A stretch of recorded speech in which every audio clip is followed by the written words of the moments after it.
Hey guys, this is P Tiger and welcome back to my channel. और आज की इस वीडियो में मैं आप लोगों के लिए एक और वन शॉट कॉमिक लेकर आया हूं।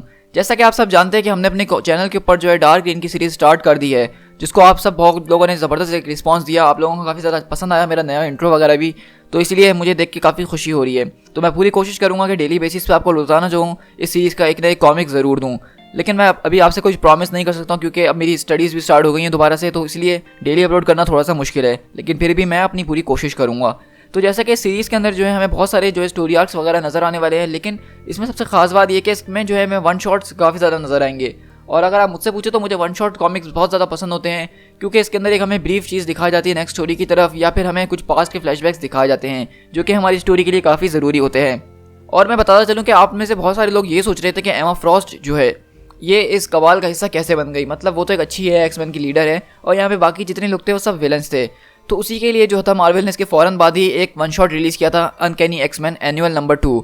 और उसके अंदर हमने एक वन शॉट के अंदर ये देखा था कि किस तरह से एमा फ्रॉस्ट का हमें पास दिखाया गया है और किस वजह से वो इस कबाल का हिस्सा बनी थी। सो गाइस, आई होप कि आपको समझ में आ गया होगा कि हम अपने चैनल पे क्या कर रहे हैं। लेकिन जो लोग मेरे चैनल पे नए आए हैं उनको बताना चाहूँगा कि हम लोग अपने चैनल पे मार्वल कॉमिक्स की टाइमलाइन को फॉलो कर रहे हैं, जिसके अंदर आप नीचे डिस्क्रिप्शन में लिंक्स देख सकते हैं। उस पूरी टाइमलाइन को क्रोनोलॉजिकली आप देख लीजिए तो आपको हर चीज़ समझ में आने लग जाएगी। सो गाइस, वीडियो स्टार्ट करने से पहले मेरी सिर्फ एक ही रिक्वेस्ट है कि इस वीडियो को आखिर तक ज़रूर देखिएगा और साथ ही साथ मेरे चैनल को सब्सक्राइब ज़रूर कीजिएगा। चलिए गाइस, इस ऑसम सीरीज़ को स्टार्ट करते हैं।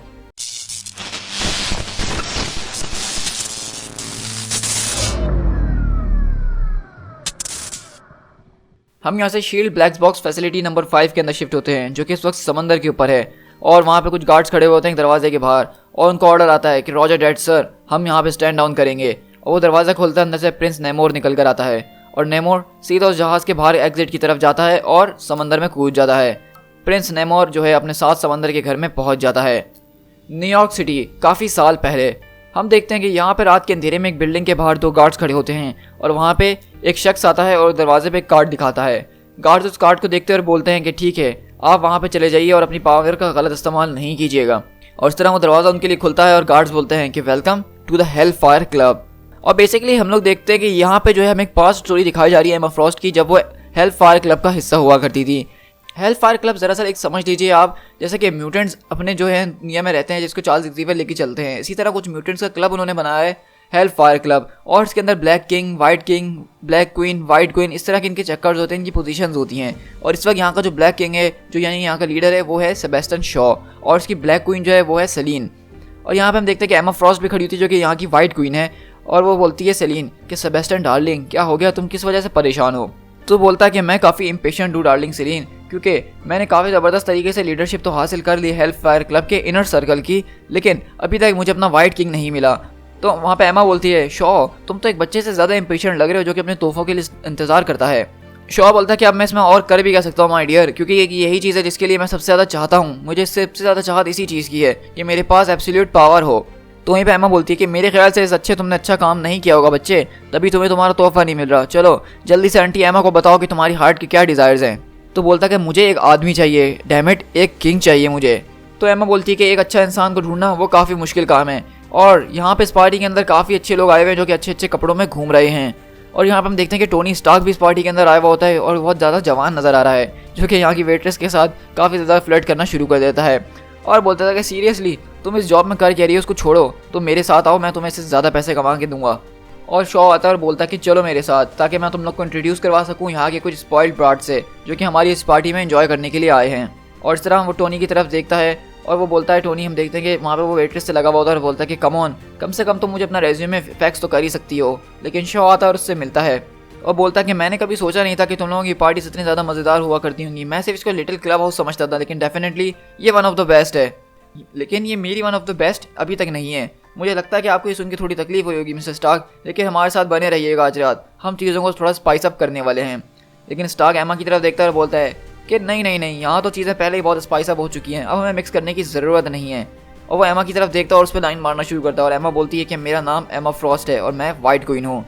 अब स्टार्क बोलता है कि मैं जानता हूँ तुम कौन हो डार्लिंग, और मैं तुमसे टोटली इन लव हो चुका हूँ, और बताओ क्या मेरे साथ शैम्पेन पियोगी। तो बोलती कि नहीं, मैं ये वाली शैम्पेन तो नहीं पीऊँगी। और इस तरह हम देखते हैं कि टोनी जो है फिर वो वहाँ पर शैम्पेन फेंक देता है, लेकिन जब वो पीछे फेंकता है तो देखता है कि किसी और के ऊपर गिर जाती है, और वो कोई और नहीं बल्कि नॉर्मन ऑसबॉर्न होता है। और टोनी बोलता है कि हे सॉरी मैंने देखा नहीं। तो बोलता है कि सॉरी, तुम सॉरी हो? तुम सिर्फ एक पियक्कड़ हो जिसको किसी चीज़ की तमीज़ नहीं है, तुम्हारी इतनी हिम्मत कैसे हुई? तो शॉ बीच में आकर बोलता है कि बस करो ऑसबर्न, तुम अपने आप को यहाँ पे एम्बेरस कर रहे हो। तो नॉर्मन और होते चिल्लाता कि मैं एम्बेरस कर रहा हूँ, ज़रा तुम अपनी तरफ तो देखो, तुमने तो अपनी ग्रैंड मदर के कपड़े पहने हुए और उनकी पुरानी विग को पाउडर लगाकर यहाँ पे आए हुए हो, तुम खुद को समझते क्या हो? लेकिन शॉ उसकी उंगली पकड़ता है और ज़ोर से खींच देता है और बोलता है कि ये कोई विग नहीं है, और मुझे लगता है कि तुमने आज यहाँ पे कुछ ज़्यादा ही पी लिया नॉर्मन ऑसबॉर्न। मैंने तो तुम्हें यहाँ पे लाइफ लॉन्ग मेंबरशिप के लिए बुलाया था, लेकिन मुझे अफसोस है कि मुझे अब तुम्हें यहाँ से जाने के लिए कहना ही होगा। और इस तरह ऑसबॉर्न वहाँ से जाते हुए गुस्से में बोलता कि शॉ और स्टार्क, तुम दोनों जो हो जहन्नुम में जाओ और देखना एक दिन मैं तुम लोगों को दिखा दूंगा कि मैं हूँ क्या। और इस तरह टोनी बोलता है कि होली काओ, इस आदमी को हो क्या गया है? शॉ तुम कहाँ चले गए?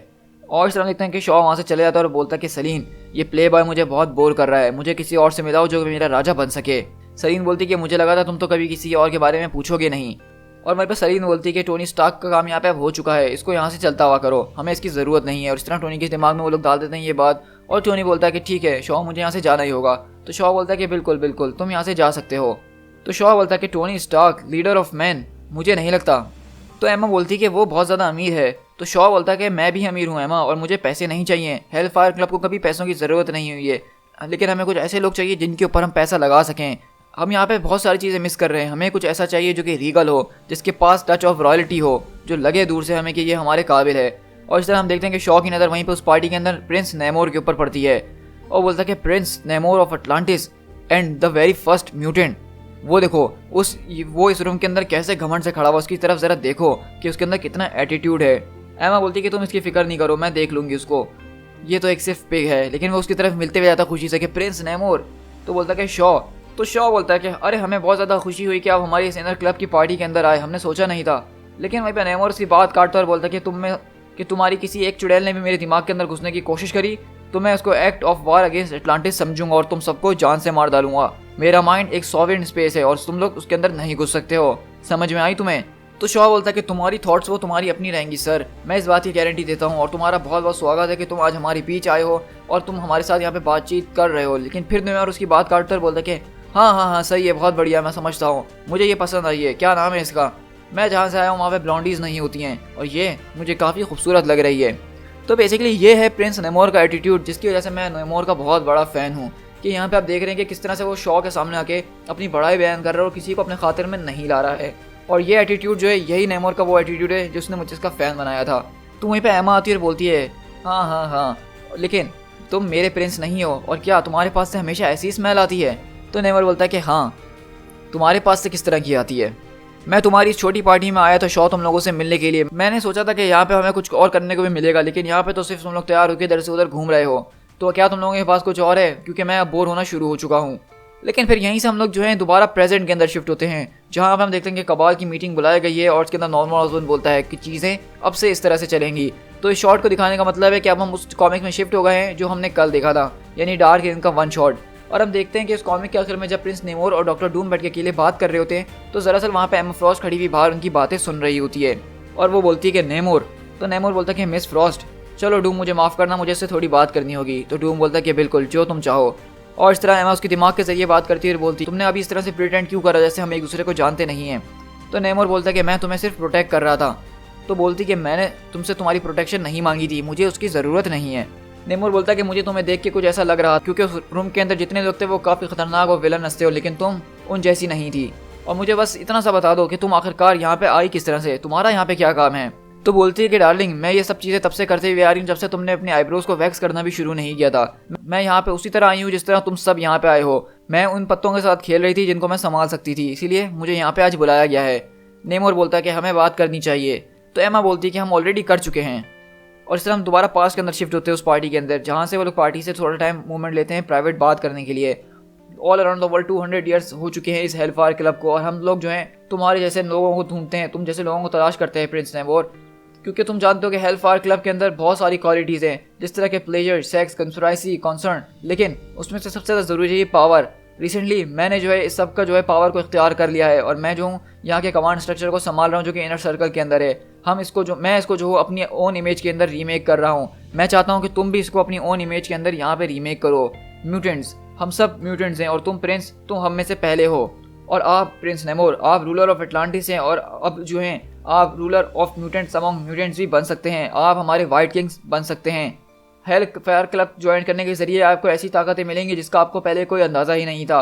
इसके ज़रिए आपको ऐसे ऐसे प्रेस्टीज मिलेंगे जो आप सोच नहीं सकते हैं, और वो आपको बिना किसी रोक टोक के दे दिए जाएंगे। लेकिन नेमोर वहाँ पे खड़ा होता है और बोलता है कि तुम मेरी तरफ देख के मुझे सिर्फ म्यूटेंट बुलाए जा रहे हो। तुम ये बात नहीं जानते कि मैं lord and the master of seas हूँ, मतलब इस दुनिया का 70% से ज़्यादा हिस्सा जो है उसके ऊपर मैं राज करता हूँ। तुम मोटे भद्दे आदमी, तुम ज़रा अपनी बात करने से पहले ज़रा सोच लो कि तुम किससे बात कर रहे हो। और अगर तुम्हें इतना ही दिल चाह रहा है तो तुम मुझे अपनी सीक्रेट आईब्रो सोसाइटी ज्वाइन करने की भी बुला लो, क्योंकि मेरे पास वो भी बहुत ज़्यादा हैं। और मैं तुम्हें वार्न करता हूँ कि आज के बाद अगर तुमने इस तरह से मेरा वक्त बर्बाद करा अपनी इस तरह की बुलशिट सुनाने के लिए, मैं इस पूरी की पूरी बिल्डिंग को शराब से भर दूंगा और इसके अंदर जो कोई भी उन सबको जान से मार दूंगा। सलीन, मिस फ्रॉस्ट, अब मैं चलता हूँ यहाँ से। और हम देखते हैं कि किस तरह से शॉ का उसने मुंह पे चमाट मारा और यहाँ से चले गया इतने एटीट्यूड के अंदर। और शॉ सिर्फ उसको देखते रह जाता है और उसको गुस्सा आता है और टेबल तोड़ते हुए बोलता है कि ये एरोगेंट मॉर्गल, ये अपने आप को समझता क्या है। आज तक शॉ से किसी ने इस तरह की बात नहीं करी है, किसी ने आज तक ब्लैक किंग को ह्यूमिलेट नहीं किया है। तुम फ्रॉस्ट, मुझे उस चीज़ की ज़रूरत है, मैं चाहता हूँ कि वो हमारे इनर पार्ट का सर्कल बने। तुम उसके कॉज को जो है बैंड करो, उसके दिमाग के साथ खेलो और किसी भी कीमत पे उसको हमारी तरफ लेकर आओ। एमा बोलती कि किसी भी कीमत पे, कभी कभार जो है हमें ख्वाहिशें सोच समझ के करनी चाहिए डार्लिंग, मैं सब कुछ कर सकती हूँ। तो शॉ बोलता है कि तुम्हें जो करना है करो, मैं तुम्हें नहीं रोकूंगा। मुझे सिर्फ चाहिए वो बंदा हमारे इस इनर सर्कल के अंदर और वो मेरे सामने झुक के रहे। वो मुझे इस तरह से एटीट्यूड नहीं दिखा सकता है। ये सब कुछ जो है पावर्स के लिए है और किसी चीज़ के लिए नहीं। मुझे सिर्फ पावर चाहिए और कुछ भी नहीं। और इस तरह हम दोबारा प्रेजेंट के अंदर शिफ्ट होते हैं, जहाँ पे एमा फ्रॉस्ट एक होटल में रुकी होती है और स्कॉट से बात करती है। तो स्कॉट बोलता है कि तुम आज फ़ोन के जरिए बात कर रही हो, तुम दिमाग के जरिए क्यों नहीं बात कर रही। तो बोलती कि हनी, मैं इसको इसलिए इस्तेमाल कर रही हूँ क्योंकि मैं इसका बिल भरती हूँ, तो मैंने सोचा कभी कभार इसको इस्तेमाल कर लेना चाहिए। तो साइक्लोप बोलता है कि तुम्हारी आवाज़ से कुछ ठीक नहीं लग रहा, तुम क्या गुस्से में हो। तो बोलती है कि नहीं, मैं गुस्से में नहीं हूँ।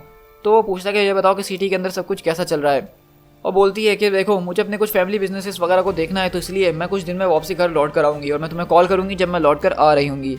इस तरह वो उसकी कॉल काटती है और होटल से बाहर निकलती है, एक गाड़ी के अंदर बैठती है और बोलती है कि वेल, और मैं तुम्हें सिर्फ इतना बताना चाहती हूँ कि मेरे ख्याल से हम अपनी पहली डेट पे कहीं ऐसे नहीं जा सकते हैं। तो हम देखते हैं कि बेसिकली इस गाड़ी के अंदर प्रिंस नेमोर बैठा होता है और ये प्रेजेंट की कहानी है डार्क ग्रीन की स्टोरी के बाद।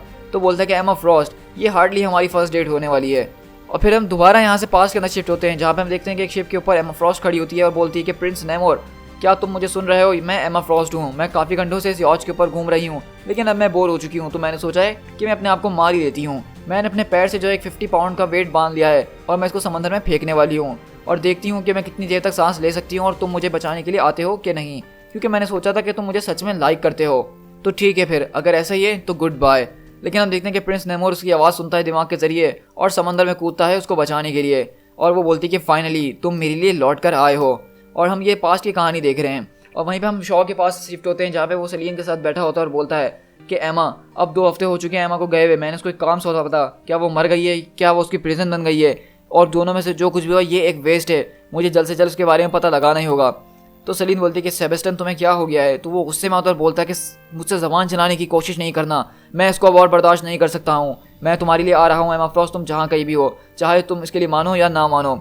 और इस तरह हम देखते हैं कि वो एमा फ्रॉस्ट के रूम में घुसता है और उसके हेयर ब्रश में से जो एक बाल निकालता है और वो जाके अपनी साइंस टीम को बोलता है और बोलता है कि इसके डीएनए के जरिए इसको प्रोजेक्ट करो और पता लगाओ कि यह कहाँ पे मौजूद है। और उसके साइंटिस्ट उसके एक बाल के जरिए इसको पता लगाने की कोशिश कर रहे होते हैं और वो बोलता है कि हमें जो है इसके जरिए उसकी लोकेशन मिल गई है, वो लोग इस वक्त समंदर के अंदर हैं। तो शॉ बोलता है ये तो बहुत बढ़िया बात है, तो अब वक्त आ गया हम चेक करें कि हमारे सेंटिनल्स अंडर वाटर उनकी एबिलिटीज़ किस तरह की हैं। और यहाँ से हम लोग नेमोर के कमरे के अंदर शिफ्ट होते हैं और वहाँ पे एमा फ्रॉस्ट लेटी हुई होती है और बोलती है, तो तुम नीचे यहाँ पे रोज़ाना यही करते हो, मतलब रेस्क्यू करते हो गर्ल्स को सरफेस वर्ल्ड पे से और उनको यहाँ लेकर आते हो रिवॉर्ड के लिए, उसके बाद अपने आप को खड़े होकर शीशे में देखते रहते हो। तो बोलता कि नहीं, ये तो कभी कभार ही होता है, लेकिन तुम लोगों से ज़्यादा नहीं जो कि ड्रेसअप होते हैं एक खूबसूरत लोगों की तरह और बेसमेंट के अंदर अजीबोगरीब पार्टीज इंजॉय करते हैं रोज़ाना। तो बोलती कि हाँ, मैं तुम्हारी बात समझ रही हूँ और कभी कभार मैं भी इन सब चीज़ों से बोर रह जाती हूँ, लेकिन नेमोर ये सब शौक हैं। लेकिन हम वहीं पे देखते हैं कि अचानक वहाँ पे उनके घर के अंदर एक सेंटिनल घुसता है और बोलता है कि 2 म्यूटेंट्स लोकेटेड एनिमिलेट और जेनेटिक एब्रिवेशंस। और इस तरह नेमोर बोलता है कि ये तुम्हारे दोस्त हैं। तो एमा बोलती है कि नहीं, मेरे तो नहीं हो सकते। तो नेमोर उठता है और बोलता है कि इंपीरियल रेक्स, और इस तरह वो सेंटिनल के आर पार जाता है और उसकी हालत ख़राब कर देता है। लेकिन जब वो शहर में आता है तो देखता है कि वहाँ पे और भी ज़्यादा सेंटिनल्स आए हुए होते हैं। तो नेमोर को गुस्सा आता है और वो उन सबको भी मारना शुरू करता है और वो लौट के वापसी जो है अपने थ्रोन में आता है और बोलता है कि फ्रॉस्ट, ये सब तुम्हारा काम है ना, तुम्हें क्या लगा कि मैं इतना स्टूपिड हूँ, तुम्हारी बातों में आ जाऊँगा और तुम ये सब जो हो इनको मेरे घर तक लीड करके ले आओगी। तो एमा बोलती कि ये चीज़ जितना तुम्हें मारना चाहती थी ये उतना मुझे भी मारना चाहती थी। ये लोग सेंटिनल्स हैं, इनको ह्यूमंस ने बनाया हम जैसे म्यूटेंट्स को हंट करने के लिए। क्या तुम देख नहीं सकते कि शॉ ने क्या अकॉम्प्लिश कर लिया है? ये एक म्यूटेंट पावर बेस है जिसको एक्सटेंड करने की कोशिश की जा रही है। इनको रोकने की हर हाल में जो है कोशिश की जा रही है। देखो तुम अपने आप को एटिलियन मानते हो, लेकिन देखो तुम्हारे जेनेटिक्स झूठ नहीं बोल सकते। इस सेंटिनल ने तुम्हें जो है एज ए म्यूटेंट डिटेक्ट करा है। तुम भी हम में से ही एक हो, तुम भी हमारे में से जैसे एक म्यूटेंट हो। और ये यहाँ पे सिर्फ मुझे हंट करने के लिए नहीं बल्कि तुम्हें हंट करने के लिए भी आया था, इसीलिए उसने यहाँ पे ये वॉर करा है। तो नेमोर एमा को उठाता और बोलता है ये एक एक्ट ऑफ वॉर है जो उसने करा है और उसके लिए अब मैं खामोश नहीं बैठने वाला। तो वहीं पे एमा फ्रॉस्ट जो है अब प्रेजेंट के अंदर एक जगह पे बैठे होती है नेमोर के साथ और बोलती है कि सेबेस्टियन शॉ, मैं उसका सर तुम्हें प्लेट के अंदर ला के दूंगी। तो बोलता है कि हाँ, अगर तुम ऐसा कर दो तो शायद तुम मेरा ट्रस्ट जो अर्न कर सकती हो। तुम्हें ये सब इतना आसान कैसे लग रहा है? तो बोलती है कि ये सब बातें तुम छोड़ दो, तुमने मुझसे प्रूफ मांगा कि मैं तुम्हारे साथ लॉयल हूँ कि नहीं, तो इसीलिए मैंने सोचा कि तुम्हें इस बात से पूरा पूरा यकीन आ जाएगा। शॉ जो है वो मर जाएगा, उसने जो कुछ भी crimes against Atlantis, crimes against you, उस सब के लिए उसकी यहाँ पे मौत होगी और तुम्हें जैसा चाहोगे वैसा ही होगा और मैं ये सब आसानी से कर सकती हूँ। तो नेमोर बोलता है इसका मतलब अब से जो हो तुम मुझे साइकिकली जो नॉर्मन ऑसबॉर्न से प्रोटेक्ट करोगी जब भी हम उस मीटिंग में जाएंगे और उसके जो कोई भी जैकल्स हैं, और इसके बदले में मैं तुम्हें अपनी फुल स्ट्रेंथ और प्रोटेक्शन दूंगा। अब से तुम्हारे जितने म्यूटेंट काइंड हैं उनके लिए मैं तुम्हारे साथ खड़ा हूँगा और मैं जानता हूँ कि नॉर्मन ऑसबॉर्न बहुत जल्द तुम लोगों को इन्वेट करने के लिए भी आएगा या तुम पे अटैक जरूर करेगा, तो तब ये इटालियन तुम्हारे साथ खड़ा होगा। तुम काफ़ी सरप्राइज लग रही हो। तो एमा बोलती कि मैंने नहीं सोचा था कि तुम मेरी इस ऑफर को एक्सेप्ट करोगे, मैं तो सोच रही थी कि हम लोग सिर्फ दोबारा बेड में जाएंगे और कुछ भी नहीं। नेमोर बोलता कि प्लीज़ अगर सब कुछ इतनी आसानी से मिल जाए तो उसमें मज़ा कैसा, लेकिन अभी के लिए तुम मेरा दिमाग पढ़ सकती हो एमा, तुम मेरा दिमाग पढ़ सकती हो और चेक कर सकती हो कि मेरे दिमाग में कोई डब नहीं है, जो मेरे होठों पे है वही मेरे दिल के अंदर है और मैं कभी कुछ छुपाता नहीं हूँ। और इस तरह एमा उसका दिमाग पढ़ती है और बोलती है कि ठीक है, तुम जो कह रहे हो वो बिल्कुल ठीक कह रहे हो, तुम्हारे अंदर ज़रा सा भी शक नहीं है। नेमोर बोलता है कि अब मैं इसके लिए और इंतजार नहीं कर सकता हूँ, हमारा सर्वाइविंग पास जो है हमारा एंटिसिपेटिंग फ्यूचर बनेगा और ये सब कुछ बहुत ज़्यादा डिलाइटफुल हो जाएगा जब ये सब अकॉम्प्लिश हम कर लेंगे। तो बेसिकली मैं आपको बताता चलूँ कि प्रेजेंट के अंदर नेमोर और एमा फ्रॉस्ट जो है एक अपनी ही डील खेल रहे हैं। मतलब उसको पता है कि नॉर्मन ऑसबॉर्न जब भी म्यूटेंट के ऊपर खिलाफ खड़ा होगा तो उसने नेमोर से ये डील करी है कि वो जो है उसको सेबेस्टियन शॉ का सर ला के देगी, जिसके बदले में नेमोर जो है उसके और उसके पूरे के पूरे म्यूटेंट काइंड को बचाएगा। और अब हम यहाँ से देख रहे हैं पास्ट के अंदर कि किस वजह से ऐसा क्या हुआ था जो कि सेबेस्टियन शॉ का सर मांग रहा है नेमोर। और नेमोर हम देखते हैं कि अपने लोगों के साथ खड़ा होता है और बोलता है कि मैं सबसे बेजार आ चुका हूँ इंतजार कर करके। तो बोलता है कि माय लॉर्ड मुझे माफ़ कीजिएगा लेकिन हमें उनकी लोकेशन मिल गई है, ये वही जगह है जहाँ से उन सेंटिनल्स को ब्रॉडकास्ट किया गया था, ये सरफेस वर्ल्ड के ऊपर है। तो नेमोर वहाँ से एमा फ्रॉस्ट को लेता है और बोलता है कि चलो यहाँ से हमें जाना ही होगा। तो एमा बोलती है कि देखो नेमोर, वहाँ पे अंदर जो कुछ भी है मैं उसको रीड नहीं कर पा रही हूँ, हमें केयरफुल रहना होगा। तो नेमोर बोलता है कि भाड़ में जाए लोग, और वो दीवार तोड़ता है वहाँ की और बोलता है कि रिवील योरसेल्फ टू मी, तुम जो हो अब मेरे हाथों से बच नहीं सकते हो। तो वहीं पे ब्लैक किंग आता और बोलता है कि ज़रा देखो कौन आया है, लेकिन इतनी जल्दी भी क्या है, ये एक प्राइवेट प्रॉपर्टी है और ख़ासकर ये मेरी प्राइवेट प्रॉपर्टी है। तो वहीं पे नेमोर बोलता है कि ये तुम्हारी फैसिलिटी है। तो एमा फ्रॉस्ट बोलती है कि सेबेस्टियन, क्या सेंटिनल्स का अटैक जो ब्रोडकास्ट किया था वो तुमने करवाया था? तो बोलती कि ऑफ कोर्स एमा, तुम्हें क्या लग रहा था कि फेडरल गवर्नमेंट जो थी वैसे भी इस चीज़ को बनाने ही वाली थी कभी ना कभी, तो मैंने सोचा क्यों ना मैं इसका कॉन्ट्रैक्ट ले लूँ और उसको खुद फिल कर दूँ, क्योंकि अपने एनिमीज़ के ऊपर मैं उससे निमट भी लूँगा और स्पेशली ये चीज़ मुझे जो है अमीर भी बना देगी। तो मैंने सोचा कि मैं इन सेंटिनल्स को खुद ही बना लूँ। और वहीं पे नेमोर को गुस्सा आता और बोलता है कि इंपीरियर रेक्स, तुमने कोशिश भी कैसे करी मेरे लोगों की जान खतरे में डालने की। लेकिन वहीं पे वो नेमोर का हाथ पकड़ता है और बोलता है कि तुम लोग शायद कभी कभार भूल जाते हो कि मैं ब्लैक किंग हूँ, मेरी मेटाबॉलिज्म कुछ इस तरह का बना हुआ है कि मैं लोगों की एनर्जी को एब्जॉर्ब करता हूँ और दोबारा रीडायरेक्ट भी करता हूँ। और इस तरह हम देखते हैं कि नेमोर काफ़ी दूर उड़ के जाता है उसको एक पंच लगने से। तो नेमोर वापसी आता है और बोलता है कि बहुत बढ़िया, मैं इस बारे में सोच ही रहा था कि मैं कैसे एक आम इंसान को मार सकता हूँ, ये तो मेरे लिए कोई चैलेंज होगा ही नहीं, लेकिन अब लग रहा है कि मज़ा आएगा। लेकिन पीछे से उसका एक आदमी आता है और बोलता है कि बस अब वहीं पर रुक जाओ फिश गाय, अगर तुमने अब एक भी पंच मारा तो ये सेंटिनल्स तुम्हें भून के रख देंगे। तो शॉ बोलता है कि हम दोनों मिलकर एक साथ जो हैं, तुम और मैं, इस पूरी दुनिया के ऊपर हुकूमत कर सकते थे। हमारे पास इतनी पावर होती, हम दोनों एक साथ मिल जाते तो ये एपिक होता, लेकिन तुम्हें अपने तरीके से ज़्यादा पसंद है, तुम अपने ही लोगों को मारना चाहते हो सिर्फ पावर के नाम के ऊपर, इसके ज़रिए तुम कोई लीडर नहीं एक टायरेंट बनते हो और कुछ भी नहीं। तो हम बोलती कि शॉ आखिरकार तुम ये सब कुछ कैसे कर सकते हो, तुम हम जैसों को ही मार रहे हो, मतलब तुम म्यूटेंट्स को मार रहे हो, हम अपनी काइंड को कैसे मार सकते हैं। तो शॉ बोलता है कि मुझे जो है किसी म्यूटेंट काइंड के ऊपर रूल नहीं करना है फ्रॉस्ट, हेल फायर क्लब जो है वो कभी भी इस तरीक़ों से नहीं चला है, मुझे पूरी की पूरी दुनिया चाहिए एमा, और मैं इसको अभी इसी वक्त चाहता हूँ। सलीन कहाँ हो तुम? और इस हम देखते हैं कि पीछे से सलीन आती है और एमा फ्रॉस्ट को पकड़ लेती है टेलीपैथिक और टेलीकिनेसिस की पावर्स के जरिए, और बोलता है शॉ कि टेलीपैथ को ये चीज़ काफ़ी मज़ेदार लगने वाली है एमा, अब से तुम जो हो इस बारे में कोई भी चीज़ तुम्हें याद नहीं रहने वाली है, तुम्हारी सारी मेमोरीज हम मिटा देंगे। मैं सोच रहा था कि ये तो अब तक मर गई होगी या तुम्हारी प्रिजनर बन गई होगी, मैंने सोचा था कि ये एक फेलियर है, लेकिन ये तो उससे भी बदतर है, इसने मुझे धोखा दिया। तो नेमोर बोलता है कि तुम एक बहुत बड़े बास्टर्ड हो शॉ। शॉ बोलता है कि तुम इस बारे में चिंता नहीं करो, मैं जो हूँ मेरे चारों तरफ अलग अलग किस्म के टेलीपैथ्स हैं जो कि मुझे दिमाग के अटैक से बचा के रखते हैं। मैं अपनी पूरी ज़िंदगी के लिए बचा रहने वाला हूँ, लेकिन तुम नहीं बच सकते हो। और आज के बाद नेमोर तुम मेरा कुछ नहीं उखाड़ सकते हो, तुम मेरे करीब भी नहीं आ सकते हो। तो वहीं पर नेमोर को गुस्सा आता है, बोलता है कि ठीक है फिर, तुम सरफेस डीलर्स, आई स्वेयर तुम लोग जो सैवेजेस हो, और ये कहानी अभी ख़त्म नहीं हुई है शॉ। लेकिन शॉ बोलता है कि हाँ हम सैवेजेस हैं, और हाँ ये कहानी ख़त्म भी हो चुकी है, और मैं इस बात पे पूरा यकीन है कि हम सब हेल फायर के अंदर मिल के जलेंगे। और ये थी वो वजह जिस वजह से नेमोर को जो था शॉ का सर चाहिए था, क्योंकि उसने एटलांटिस के ऊपर अटैक करा था। और आप जानते हैं कि एटलांटिस के ऊपर अटैक करने की कोई बात भी करे तो नेमोर उसको चीर फाड़ देता है। और इस तरह वो बोलती है वहाँ पे एमा प्रेजेंट के अंदर कि मैं जो थी काफ़ी टाइम पहले एक दफ़ा फीनिक्स से लड़ी थी, जिसके ज़रिए मेरा दिमाग पूरा हिल के रह गया था और मैं काफ़ी टाइम तक कोमा के अंदर थी। लेकिन फिर मैंने अपनी आइडेंटिटी को जो है न्यूरॉन बाय न्यूरॉन जो है जोड़ना शुरू करा था। मैंने अपनी सारी मेमोरीज़ को रिकलेक्ट करा था, और इसी बीच जब मैं सबको रिकलेक्ट कर रही थी तो मेरी वो मेमोरीज भी मेरे पास वापस आ गई जो कि शॉ ने मेरी मेमोरीज को इरेज कर दिया था। नेमोर बोलता है तो इसका मतलब ये जो गिफ्ट तुम मुझे ऑफर कर रही हो ये तुम्हारे लिए भी उतना ज़्यादा इंपॉर्टेंट है जितना मेरे लिए। तो बोलती है कि प्लीज़ डार्लिंग, रेवेंज वगैरह तो बहुत बच्चों वाली चीज़ है, ये एक वेंडेटा है। शॉ ने जो है काफ़ी सालों से मेरे ऊपर नज़र रखना छोड़ दिया, क्योंकि उसको लग रहा था कि मैं उसके लिए कभी वापसी नहीं आने वाली हूँ। तो नेमोर बोलता है तो मेरे ख्याल से फिर तो तुम उसको यहाँ पे बुला ही सकती हो। तो बोलती है कि हाँ बिल्कुल, मैं उसको एक दिमाग के जरिए पैगाम भेजाऊंगी और वो यहाँ लड़ता पड़कता अपने मदर के कपड़े पहन के आ जाएगा। और हम देखते हैं कि एमा दिमाग के जरिए बोलती है कि शॉ, मैं इस वक्त क्लब के ऊपर हूँ, तुम जानते हो ना कि कौन सा क्लब, मैं यहाँ पे कुछ देर के लिए रुकने वाली हूँ और मैं चाहती हूँ कि तुम मुझसे जल्द से जल्द आके मिलो। अगर तुमने थोड़ी सी भी देर करी तो मैं यहाँ से चले जाऊँगी और तुम मुझसे फिर कभी नहीं मिल